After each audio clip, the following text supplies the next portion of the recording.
Hello everyone, it's Brian here with part 9, the final installment of this idea I had for random records chosen by you from my collection. I'll put a link below again to the originating video, and as always I will put links out to everyone who made a selection for this video.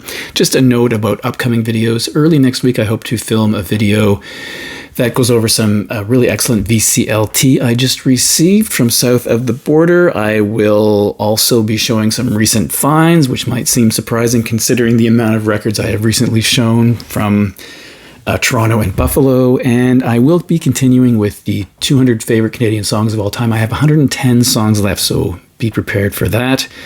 So the first record today is, oh, by the way, I have 7 records today. I had been showing 6 every time, but there was one sort of late addition that I added in, so I have 7 for today, which is unfortunate, but that's just the way things go. So first today is from Mike Vinyl Spiral. That's Mike over in Yorkshire, a man who loves his prog, folk, punk, reggae, kind of all over the map. I really like the records he shows. Many of them I don't actually know, but that's okay. He did send me some VCLT and forced another VC member to carry it across the ocean with him, and I'm very thankful for that. I treasure that record. He said, bin 17, number 13, I love prime numbers. Well, let's see if you love this record. I'm not sure if you do or not. It's from a really cool band called Haircut 100, and this is a 12-inch single from 1982 called Nobody's Fool. This came out after their brilliant Pelican West album, right before Nick left the band. And then I guess the band was just sort of left to their own devices, and they put out a second record, which I have never heard. I don't have any desire to hear it, but they have reformed, and I haven't heard the new album either. So this was their last single with Nick in the band. The flip side is October is Orange, brackets day 1, day 2. This is from 82, I think. I haven't heard side B in so long, I do not remember what it sounds like, but Nobody's Fool I remember, and it's, you know, kind of fits the vibe of Pelican West. It wouldn't be misplaced there. In fact, on the reissued CD, I think they threw it on there. I don't have that. I'm not sure if it ever made it onto a reissued vinyl pressing or not. And here is the label for that. Excellent. Moving on. Next one is chosen by Alfred at Carbon Records. He has a YouTube channel, also runs Carbon Records store, has Bandcamp presence for his store, etc. He said bin 3, record 14. This has come up twice. This is the first of the two. I'll get to the second mention of that number in a moment. So he said bin 3, record 14, and that happens to be a really fine record from Beck called Morning Phase from 2014. There it is. And let's look at the sticker here. Grammy winner, album of the year, which I don't think Kanye West appreciated. Best engineered album, non-classical, featuring hits. And then it says, a triumph. You don't get many albums like this in your lifetime, from The New Yorker. And I have to agree with that. As much as I love Beck's sort of weird, quirky, indie, electro, whatever you want to call it, what he was doing over the years, I really loved the kind of detours he put into his music. Like, I think firstly with, as a major star, I think Mutations maybe surprised people. Sea Change and this one I think are really good. This is kind of like the folky, melancholic, really gentle kind of music, which I think really works, suits his voice very well. I think it's terrific. I think I prefer Sea Change perhaps just a little bit more, but this is a very solid record. There's the insert. There he is. So he's from LA, of course. I think people know that. Show you the label here. Yeah, I mentioned those 3 records. They're probably my favorite 3 Beck records, Mutations, Sea Change, and this one. I just think there's something really interesting about them and kind of unexpected in a way. Really fantastic record, despite what Kanye thinks. Next one is from Mr. Hats, the music chap. That's Lloyd down in Australia. I kind of love his channel. Unfortunately, he's on his 3rd channel now. I think his other 2 had been compromised in some way, so he's unfortunately had to go through the process of gaining subscribers again and making his channel known. But if you like hats, he's the channel to check out. Well, there's two channels that I think of when I think of hats. He wrote, because Gordon picked box 1, record 1, that's Gordon from I Dig Vinyl, I'm going to go for the last record in the last box. So at the end of my alphabetical sequence of records, it shifts into soundtracks, various artists, and at the end of that, I have some classical records. So, and I file those by composer if possible. So Lloyd, the very last record in my collection, is from Vivaldi, and this, of course, is the Quattro Stagioni, the 4 Seasons. I don't have any idea when that was written. And the violinist is Konstantin Andrzej Kulka. I have other versions of the 4 Seasons on compact disc. This came out in 1970.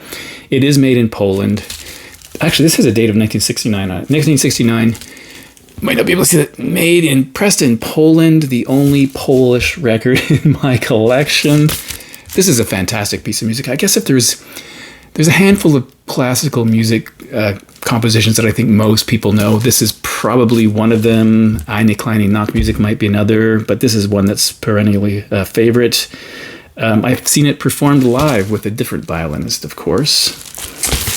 I don't know anything about this violinist, to be honest. And let's see, I don't know, here's side A. So I can't really tell you too much about this because I don't really know too much about it. I don't even remember where I got it, but it might have been a thrift store. And because I like that piece of music, I just decided to grab it. I think that's what happened, but you never can tell. All right. Next one is from Ed on my turntable. Now, I was lucky enough to meet up with Ed again just recently in Buffalo. That's 2 years in a row. Ed, who won the Colton Award for the Best Laugh. Well deserved, I have to say. So Ed, fantastic guy. So he also chose bin 3, record 14. I recorded these in the order that they came in, and I didn't realize until quite late that when I hadn't even pulled the record yet, that had already been chosen. So I commented back, someone has already chosen that number, and then he wrote, okay, 53 record 9, but in fact I only have 52 record bins, which you would think, I mean, technically speaking, if I shelved everything that has been shelved, I'd move on to 53, but I don't have a place to put it. So back to Ed again, he said, okay, 35, 14, I'm thinking, we need to calm down. So he picked the perfect record for calming down. That is this record, the last record from Lou Reed, called the Hudson River Wind Meditations. This little fold over flap here. And as it says here, this is the last solo record from Lou Reed, but I think it's important to note that this is not your typical Lou Reed record. This is the Lou Reed Archive Series Volume 2, so I think this was released during his lifetime on compact disc, but after he passed, it was released on vinyl. So the idea of this is that it is a really personal work that he composed for his meditation and Tai Chi and yoga practice. So very ambient, right? So if you like ambient music, you might like this. If you hate Lou Reed, you might actually like this if you're interested in ambient music. Photography by Lou Reed, of course. I think it's really good because I am a fan of ambient, quiet music, so I think it works very well. It's interesting listening to it because you won't think Lou Reed at any stage in this record. It just doesn't sound like Lou Reed. So there's 2 records in here on this colored vinyl. You wouldn't put this on during a house party or a rave, probably, but interesting to hear something that is quite different. I guess the other record that's quite different in Lou Reed's catalog is probably Metal Machine Music. I think this is better than Metal Machine Music. By the way, there's 2 records in here, and then there's this landscape-style book featuring some commentary by different people, and I think also, yeah, there's some photography in here that's also Lou's photography. So pretty interesting package altogether. So that is great. Now I feel calm. And then next we have a selection from Peter at Music is a Journey. Peter's a great channel. As you know, if you're interested in Japan, he's got this really interesting series on some Japanese music. Fantastic. He sent a package over to Buffalo. A great guy. He said, hi, Brian. Say, has anyone chosen Bin 23 record 11? No, not until you chose it. No one has chosen this. And that is a really interesting record from a guy called Jonah Louie. I don't think that was his real name. This is 1978, his first record. I was surprised to learn that he is released. I thought he was like a 1 or 2 records and done, but he put something out in, I think, 2024, which I didn't even know about till quite recently. It's called On the Other Hand, There's a Fist, I think. Where is it printed? Yeah, On the Other Hand, There's a Fist, only on the spine. And there's the images from the back. And this album is most notable for a truly spectacular song that was really important to me. And it's called You'll Always Find Me in the Kitchen at Parties, which is the first track on side A. Fantastic. The other song that he's known for is from a different album called Stop the Cavalry, which is a Christmas song. I don't like Christmas music, but that is actually not too bad. This song is just, in my mind, legendary because it's so quirky, kind of unexpected, weird, and yet accurate. I mean, you've been to a house party where there are people in the kitchen for no particular reason, right? Is it the lighting? Is it that you're close to the food? Is it that you're there to protect your beer stash in the fridge so someone else doesn't drink it? I've never been sure, but it is a well-known phenomenon that people are in the kitchen at parties. This insert is for Stiff Canada. Yeah. What does that say? Selected by shoplifters, ignored by intellectuals. So it's got the Plasmatics, Annie Trouble, Desmond Decker, and Jonah Louie. And here it is. Great, right? You know the song. I'm sure you know that track. It's really cool. Really cool. Now, moving on to Morten Astad, everyone's favorite Scandinavian, maybe. Hard to say. He said, for some reason, probably to be difficult, I chose a fairly random numbers as my favorite number when I was a kid. So my pick is bin number 16, record number 16, Have a Nice Sunday. So 1616, interesting selection, happens to be this record from Genesis called Wind and Wuthering from 1976, I believe. It's not printed here, but I think it's 1976. Yeah, the Peter Gabriel had gone by now, and this was the last album to feature Steve Hackett. And it's a mixed bag for me because, you know, I don't really like Your Own Special Way. You know, I think 11th Earl of Mars is pretty good. Watt Gorilla is pretty good. In the Quiet Earth. Some of the other tracks I'm not quite convinced of. But all in all, it does say 1976 here. It's actually a pretty solid record. Not my favorite, of course, but I think it's pretty good. Now, I don't know, Morton, if you like Genesis. I can't remember if you've ever shown any, but who knows on this particular label here. So that's pretty cool. That was when the band was forced. I think actually the next record, of course, was And Then There Were Three, where there's only 3 guys left. But not a bad record, not a bad record. Then we have a choice by Holly from the Hellion Rebellion Rock and Roll Association. And I realized I misplaced the record, so I'm going to have to grab it. I don't know if you've watched his channel. I mentioned it before. He is a guy that tends to just play a song or two while he sits there and has some really interesting on-screen antics, some subtle, some not so subtle, focusing heavily in the punk area, but not always. Sometimes he surprises me with choices that he's made. Really interesting channel. He said, I'm late to this, but looking forward to what was picked. I would choose bin 9, 9th record. 9 is my favorite number, or last bin, last record. So last bin, last record has been chosen, so I'm going with bin 9, record 9.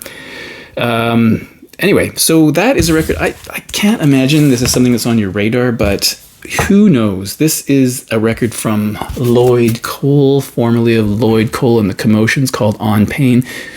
As of now, this was released in 2023. This is the last record he has released, and I think it's quite good. I kind of, as I mentioned in previous videos, after the Commotions, I got his first solo record and the second one on compact disc, and then I kind of ignored him, and I wish I hadn't, because I have picked up recently 3 or 4 of his records, and I think they're all really great. His voice is one of those voices that just takes me back. There's certain singers that just remind me of that era of my life, and this is one of them. Every time I hear him sing, I'm just filled with nostalgia, even if it's a new song. This is a really, in my opinion, a solid record. I think Warm by the Fire was some sort of reflection on the California wildfires. And weirdly, the video for that, if I'm remembering this correctly, was filmed at the Horseshoe Tavern in Toronto, where I just was with French Vinyl Addict, David Atkinson, Daryl from Off the Beaten Tracks, and Jason Skills. We had drinks there. And has the famous checkerboard floors, which are noted, referenced in the Tragically Hip song Bob Cajun. So there we go. I think this is great. I think, he's still making records. Well, I hope this is 3 years old now, but I hope he's going to make some more records because I really enjoy his music. And there is the label. So fabulous record from Lloyd Cole. Now, moving on to, where are we here? The last record for today. And this was, I think, submitted as kind of a joke, but I did what I could with it. So Steve Carlson, you may know him, Steve Carlson, Vinyl Community.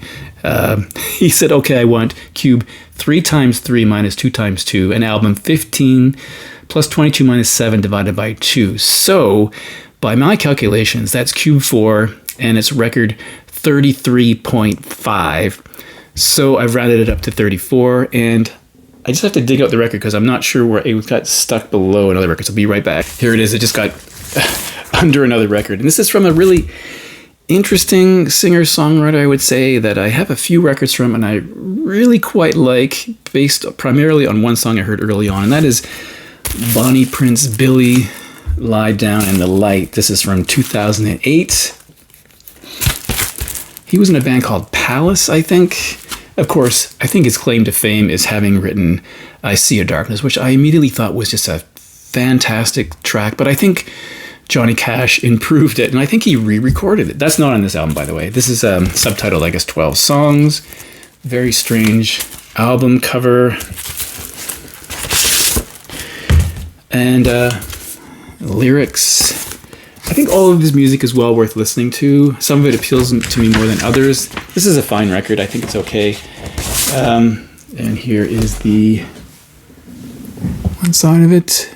So I don't really have too much to say about it. I don't really know very much about him. I know a few things. I know what I have, and I think this is okay. But it's actually been a long time since I listened to this record, and I think I should listen to it again.